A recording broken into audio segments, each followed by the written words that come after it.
Okay, let's dive right into this explainer. Today, we're unpacking a deeply resonant, frankly fascinating spiritual monologue from a recent source.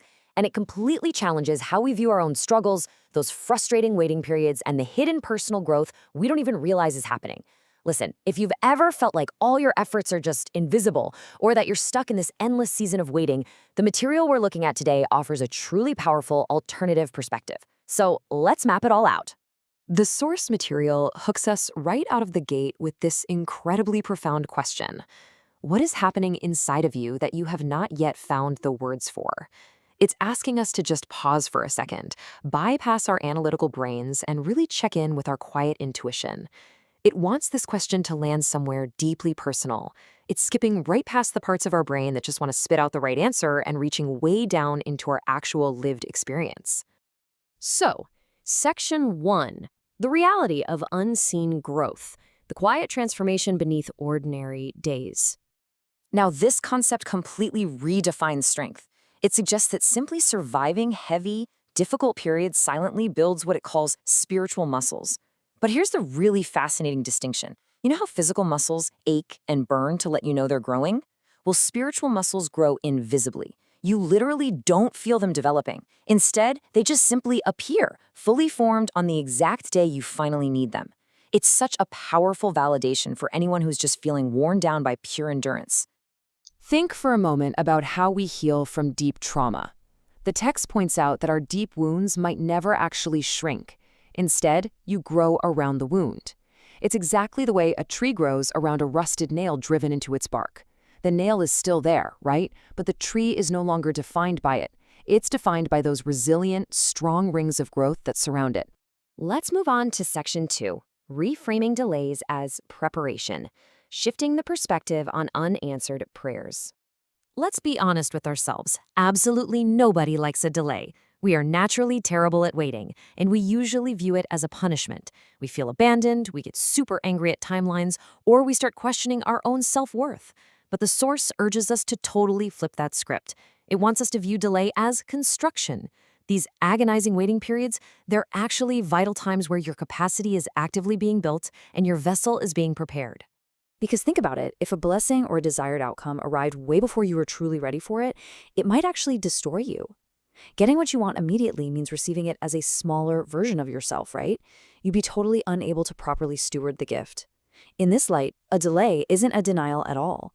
It is an act of profound protection and investment. It's ensuring you actually have the maturity to hold the gift when it finally does arrive. We are all so exhausted by the world's schedule, which demands speed, visible victories, and is just entirely driven by impatience. But this is contrasted with eternity's schedule, which is slower, much kinder, and intensely focused on depth. To quote the text, eternity does not panic about timelines.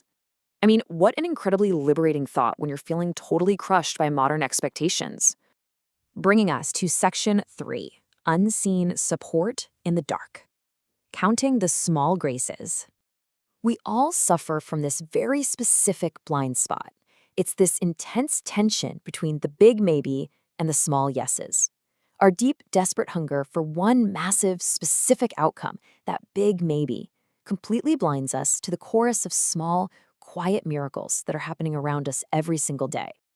Consider what the source beautifully calls the uncounted rain. It's that perfectly timed phone call. It's catching a green traffic light when you're panicked and running late. It's deep rest finally arriving right at your physical limit, or just suddenly finding unexplained strength to keep going. These are literal drops of daily grace that we walk right through because, frankly, we're simply too exhausted to count them. Even our losses are totally redefined here. Those doors slammed in your face, actually, scratch that. They're hidden mercies. The painful exits of certain people from your life, necessary protections. And those agonizingly unanswered places are framed simply as rooms in your life that are still actively being built. Okay, Section 4, the transforming power of gratitude, building the muscle that holds the harvest. Gratitude here isn't just some polite feeling you're supposed to have, it's a mandatory utility. It is the literal, required soil in which the next season's harvest absolutely must grow. The whole idea is that if you don't practice recognizing what you already have, you won't have the capacity to hold what is coming next. It is literally the difference between receiving once and receiving for a lifetime. And what is truly fascinating to me is how this deeply spiritual practice is actually rooted in human biology. Gratitude physically drops our shoulders. A genuine thank you acts as a biological signal to our exhausted nervous system. It tells our bodies that the threat has passed and provision is finally here. It's a mechanism for physical regulation just as much as spiritual alignment. The text literally asks us to stop right here and engage in 3 deliberate breaths. So on the first breath in, imagine the question of your inner state. On the second breath, acknowledge the tiny, true answer you normally hide from everybody. And on the third breath, accept that whatever growth is happening inside you is inherently good. And this leads us to the climactic admission the Source asks of us. 4 simple words. I have been carried. We are implored to stop arguing with our circumstances, to mentally sit down, and to finally, truly acknowledge the unseen support that has held us up through our absolute hardest years. Moving into Section 5, preparing for what comes next. The foundation is laid. The Source beautifully validates something society rarely, if ever, talks about: your invisible emotional labor. Absorbing difficulty so someone else in your home doesn't have to, extending undeserved forgiveness. The text explicitly calls this exhausting, daily endurance holiness. It promises that none of this unrewarded labor of love was missed. Every bit of it counted. The concept of slow transformation is captured in this really beautiful phrase. The way water moves stone, you are the stone that has been moved by water. It's the gentle, constant presence of a higher power that inevitably and beautifully shapes your character over time. It smooths your rough edges through consistent, quiet force rather than sudden, violent shifts. The message then pivots to a huge, powerful reassurance. Listen to this. Your deepest foundational work, it's already complete. The heavy lifting of your soul's development has successfully occurred in the dark. The bones of the house are in. From here on out, the rest is just detail and decoration. You've already survived the hardest part of your own becoming.